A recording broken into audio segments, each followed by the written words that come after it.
جناح کی 11 اگست کی تقریر اور اقلیتوں کا Pakistan. Welcome to world study, میں ناصر جان۔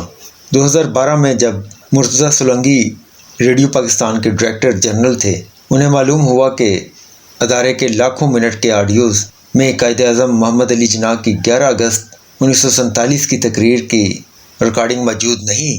یہ محمد علی جناح کا کراچی میں پاکستان کی پہلی دستور ساز اسمبلی سے پہلے خطاب تھا۔ مرتضیٰ سولنگی نے اس کی تلاش شروع کی۔ اس مقصد کے لیے انہوں نے آل انڈین ریڈیو سے بھی رابطہ کیا اور BBC لندن سے بھی، لیکن انہیں کامیابی نہیں مل سکی۔ ترقی پسند حلقے قائد اعظم کی اس تقریر کو نوزائیدہ پاکستان کے ویژن کے طور پر دیکھتے ہیں۔ 11 اگست کی تقریر۔ آپ آزاد ہیں، آپ آزاد ہیں اپنے مندروں میں جانے کے لیے، آپ آزاد ہیں اپنی مسجدوں میں جانے کے لیے اور ریاست پاکستان میں اپنی کسی بھی عبادت گاہ میں جانے کے لیے۔ آپ کا تعلق کسی بھی مذہب، ذات یا نسل سے ہو، ریاست کا اس سے کوئی لینا دینا نہیں ہے۔ مرتضیٰ سولنگی کہتے ہیں کہ وہ سیاست اور تاریخ کے طالب علم ہونے کی وجہ سے تجسس رکھتے تھے اور اس تقریر کا پیغام ان کے دل کے بہت قریب تھا، اس لیے انہوں نے کئی مہینوں تک اس کے لیے تگ و دو کی۔ 11 اگست کی تقریر یہ بتاتی ہے کہ جب نئی ریاست کی تشکیل ہو رہی تھی تو ریاست کے بانی کے ذہن میں اس کا نقشہ کیا ہے، وہ اسے کیسی ریاست بنانا چاہتے ہیں، لیکن مجھے کامیابی نہیں ہوئی۔ مرتضیٰ سولنگی کہتے ہیں کہ تقریر کی سرکاری آرکیو میں عدم دستیابی کے حوالے سے کئی قصے کہانیاں مشہور تھیں اور ایک نظریہ سازش یہ تھا کہ اس تقریر کو فوجی امر ضیاء الحق کے زمانے میں ہی جان بوجھ کر آرکیوز سے غائب کر دیا گیا تھا۔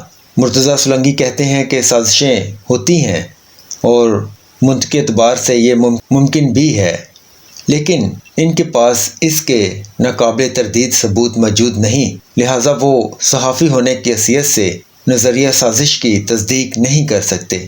پارلیمنٹ میں مخالفت۔ یہ پہلی مرتبہ نہیں تھا کہ ملک میں بانی پاکستان کی 11 اگست کی تقریر کو نظریاتی طور پر محفوظ کرنے یا قومی بیانیے کا حصہ بنانے کی کوشش کی گئی ہو۔ 2004 میں اور پھر 2011 میں پارسی اقلیت سے تعلق رکھنے والے رکن قومی اسمبلی MP بھنڈارا نے اس تقریر کو نصاب اور آئین کا حصہ بنانے کے لیے قرارداد اور آئینی ترمیم پیش کی، جو MP بھنڈارا کے صاحبزادے صفحان یار بھنڈار کے مطابق دائیں بازو کی مذہبی جماعتوں کی شدید مخالفت کے باعث کامیاب نہ ہو سکی۔ صفحان یار بھنڈار کہتے ہیں کہ یہ تقریر پاکستان کی اقلیتوں کے لیے بہت اہمیت رکھتی ہے۔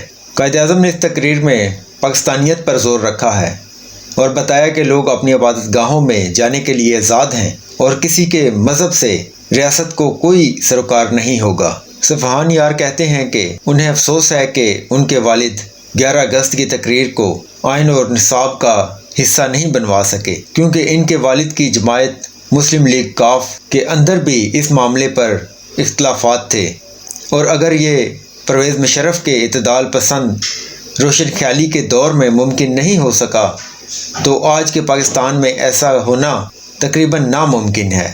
پاکستان میں بسنے والی مذہبی اقلیتوں میں سب سے زیادہ تعداد ہندوؤں کی ہے، مسیحی آبادی کے اعتبار سے دوسری بڑی اقلیت ہیں، جبکہ ان کے علاوہ سکھ، پارسی، بدھ اور کلاشی نمایاں ہیں۔ مسلمان اچھا پاکستانی یا پارسی بھی۔ تقسیم کے وقت پاکستان کے مختلف علاقوں، خاص طور پر کراچی اور لاہور میں متعدد پارسی خاندان آباد تھے، جن کی اکثریت کاروبار سے وابستہ تھی۔ کریمن پارک کی پیدائش تو لاہور کی ہے، لیکن اب وہ کراچی میں BVS پارسی بوائز اسکول کی پرنسپل ہیں۔ وہ کہتی ہیں کہ تقسیم کے وقت پارسیوں کو ہجرت کرنے کی ضرورت محسوس نہیں ہوئی اور انہیں کبھی شدت پسندوں کا سامنا نہیں کرنا پڑا، لیکن اب سماجی رویوں میں تبدیلیاں آئی ہیں۔ وہ کہتی ہیں کہ اب ہم نے دیکھا ہے کہ اچھا پاکستانی ہونے کے لیے اچھا مسلمان ہونا ضروری سمجھا جاتا ہے۔ سوات کے سکھ پنجابی نہیں، پشتون ہیں۔ پاکستانی پنجاب میں سکھوں کے بہت سے مقدس مقامات موجود ہیں، لیکن یہاں سکھ صرف پنجاب تک محدود نہیں ہیں۔ ملک کے مختلف علاقوں، خاص کر خیبر پختونخوا اور قبائلی علاقوں میں بھی نسل در نسل سینکڑوں سکھ خاندان موجود ہیں۔ سوات پر 2009 میں طالبان نے قبضہ کر لیا تھا۔ اس دوران یہاں بسنے والے سکھ خاندانوں نے عارضی طور پر دوسرے لوگوں کی طرح اپنے علاقے سے ہجرت کی، لیکن فوجی آپریشن کے فوراً بعد اپنے گھروں کو واپس لوٹ آئے۔ سوات کے گردوارے کے گرنتھی بنسری لال کہتے ہیں کہ قبائلی معاشرے میں اقلیتوں کو تحفظ حاصل ہے، اس لیے انہیں ان حالات کا سامنا نہیں کرنا پڑتا جو ملک کے دوسرے حصوں میں بسنے والی اقلیتوں کو کرنا پڑتا ہے۔ بنسری لال کہتے ہیں کہ پشتون کلچر میں سکھایا جاتا ہے کہ اقلیتیں اور خواتین پسے ہوئے طبقے ہیں اور ان کا خیال رکھا جاتا ہے، اس لیے سوات اور بنیر اور قبائلی علاقوں میں کبھی مسئلہ پیش نہیں آیا۔ جمن مہراب پور کے بدھو پاکستان میں بت مت کی قدیم تاریخ ہے۔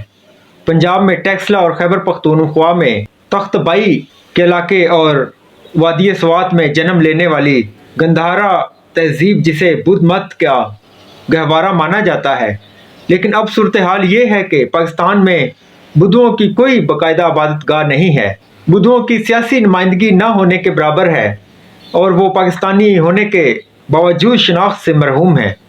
تعداد میں کم اور معاشی طور پر کمزور ہونے کے باعث انہیں مسائل کا سامنا کرنا پڑتا ہے۔ جمن کہتے ہیں کہ بس یہاں پر جو ہم اکا دکا رہ گئے ہیں وہ اپنے آپ میں ہی مگن ہیں، جیسے بھولی بسری قوم ہو۔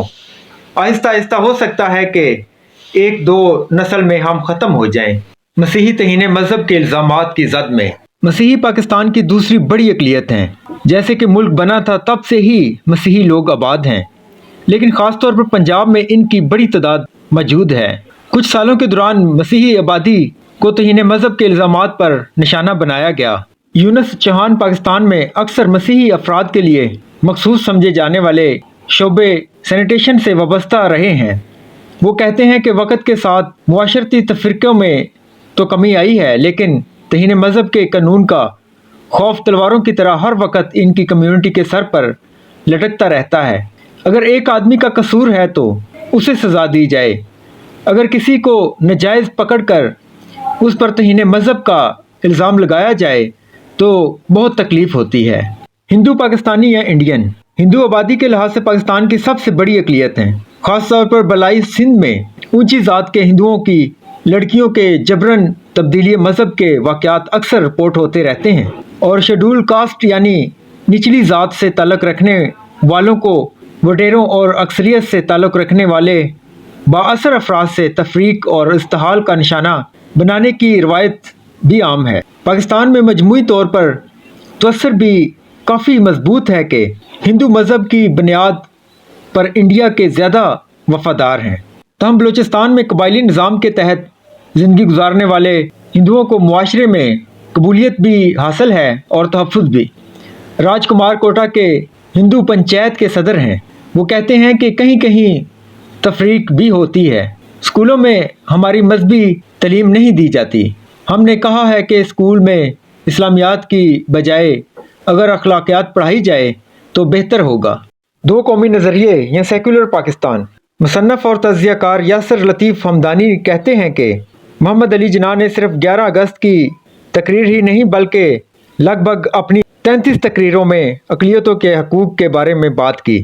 یاسر ہمدانی کہتے ہیں کہ 11 اگست کی تقریر میں انہوں نے مستقبل کی نئی ریاست کی سمت طے کی اور واضح کیا کہ ریاست کا کسی کے مذہب سے کوئی سروکار نہیں ہوگا، ہر کسی کو مذہبی آزادی ہوگی اور ریاست نہ تو کسی مذہب کو فروغ دے گی اور نہ ہی کسی کو دبائے گی۔